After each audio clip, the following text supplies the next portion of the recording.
You're listening to The Coffee Hour. I'm Andy Bates. I'm Sarah Gulseth. And it is a day to talk about education, isn't it? Yes, it is. Certainly. The program at Concordia University, Wisconsin, the Teacher of Visually Impaired program, outstanding program. Glad that we got to share that today. And many others will be finding themselves in the position of teaching. Maybe they didn't anticipate it this season, but will find themselves in the position of teaching. Many families will be homeschooling in one way or another in the days ahead. And who else would be the best expert on that than our friend Cheryl Swope, author and educator, author of Simply Classical, A Beautiful Education for Any Child. Cheryl, always great to have you on. Thanks for joining us today. Thank you for having me.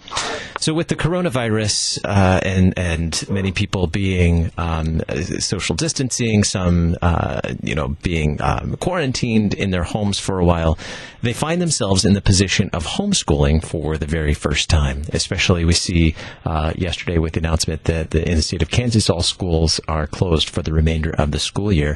So many families trying to figure out how they're going to carry on education and in this position of homeschooling for the very first time. You're the homeschooling expert. What tips do you have for these families? You know, in your case and in many other cases, when someone makes the choice to homeschool, it's usually a deliberate choice with much consideration and preparation. These families are finding themselves in this position without much planning or preparation, but some assistance from their child's schools, teachers, and other resources. What tips do you have for us today? Yes, you're right. Most of us chose homeschooling willingly, and now many families are having this thrust upon them. So I appreciate that you had the foresight to address this topic. I think first, it would be helpful for parents to create a vision, to actually talk about this together and create a vision for all of this. How do you want your children to remember the coronavirus of 2020, because this is so widespread that they will remember. I think one thing that would be good is to perhaps select a family scripture verse that will serve as your motto, if you will, to carry you through this time.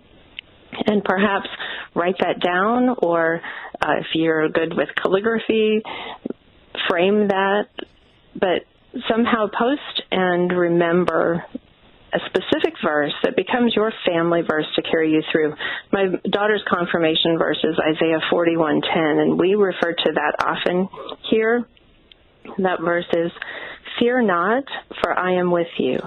Be not dismayed, for I am your God. I will strengthen you.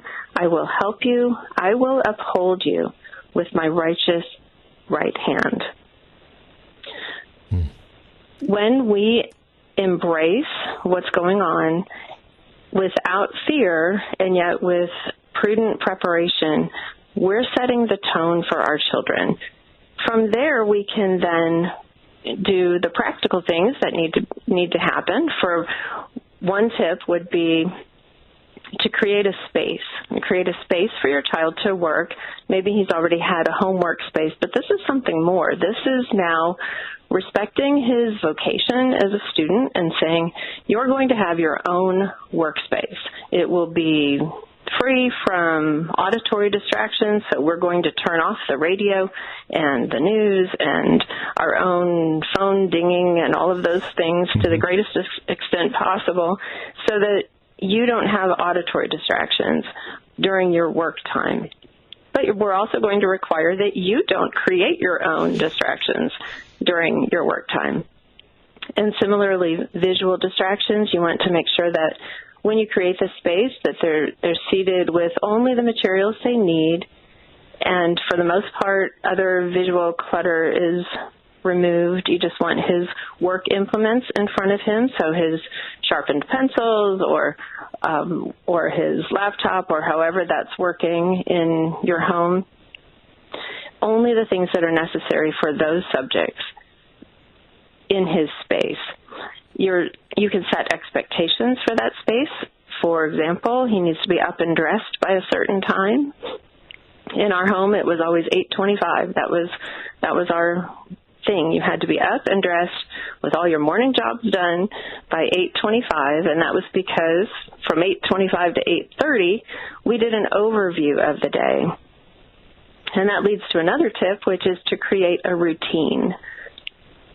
A lot of families have a routine in place for after school, but maybe not yet for the entire day. And I know in our family, even though we have homeschooled for years and already had a good routine, with the onset of the coronavirus, we had to become a little bit more creative because our children can't go to work. We're all at home all the time. So my daughter and I, for example, from 2:30 to 4, we added our Latin class and then an exercise program. We had been going to a community center, but we're not doing that anymore. So we have our stretching and our exercise from those times every day. And that routine seems to be very comforting to our children. They're both on the autism spectrum, as you know, so it's even more important for them. But creating a vision, creating a good workspace, and creating a routine, those are my best tips for starting all of this.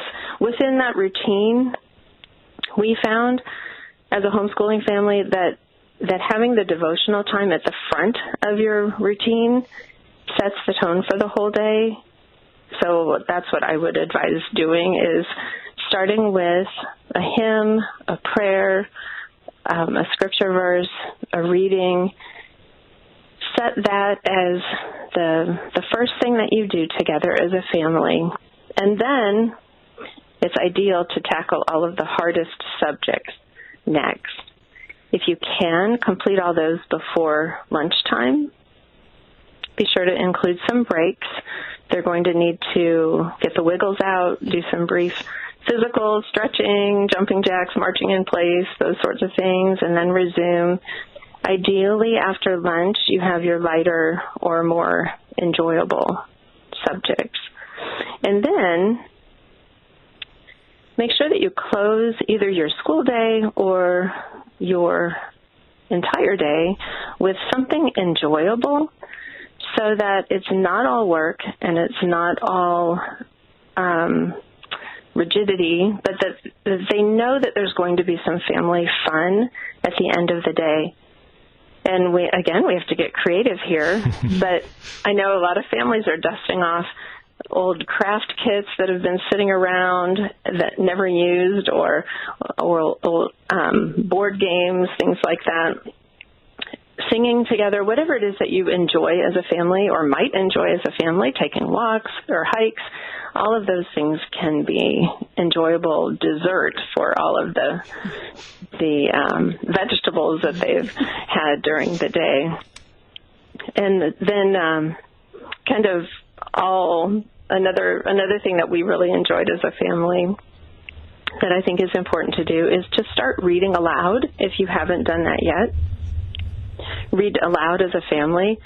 Some of our best family memories came from read-alouds. Chronicles of Narnia is a wonderful thing because it can be for all ages, and of course it's edifying as well when you read the glorious majesty of majesty. What is the word I'm looking for, Andy? Help me out there. I would go with majesty. Artistry. Majesty. Okay. Yes, artistry. Thank you. Artistry and majesty. There we go. Of Aslan, of the resurrection, and all of the hope. Everything with hope and comfort. That's what we want to be focusing on. Yeah, we just finished The Magician's Nephew in our household, and we're embarking on The Lion, the Witch, and the Wardrobe next. Sorry, I had to interject.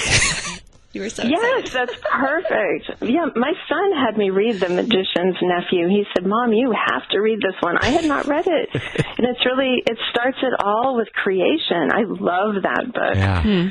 So the Chronicles of Narnia, or The Hobbit, or the Little House series, or all of the children's books for E.B. White, like Charlotte's Web and Trumpet of the Swan and Stuart Little, those things. Or for older children, I know we read, well, my husband read through the entire Tolkien trilogy out loud. And this coronavirus situation, we're being told, could go on for months. So feel free to embark on such a large undertaking. That would be okay. But again, getting back to that vision of how do you want your children to remember this? And I think back to my own childhood, and I remember every year we went on vacation to Florida. But then there was one year we had kind of a lean year, and my parents said, they didn't say we're not going to go on vacation. They said we're going to do all of the things that are right here in the St. Louis area to do. So that year we went up in the Arch. We drove to Hannibal and saw Mark Twain's home. We just did little things, and that became one of our favorite summers. Because my parents made the most of it. They made things fun for us, and we didn't feel deprived or anything in any way.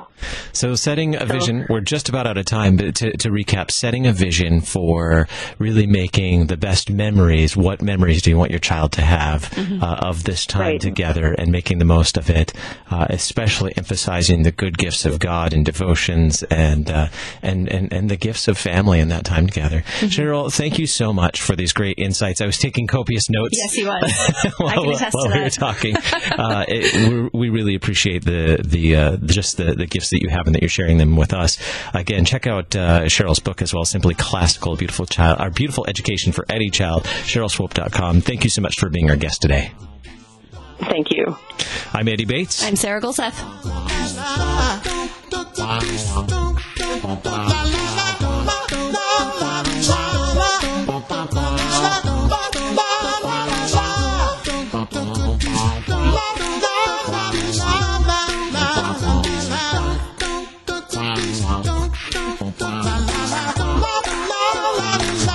The Coffee Hour with Andy and Sarah is a production of KFUO. To support the Coffee Hour and KFUO Radio, visit KFUO.org. You can also text KFUO to 41444 or send an email to gifts@KFUO.org. And you can call us at 800-844-0524. KFUO. Christ for you, anytime, anywhere.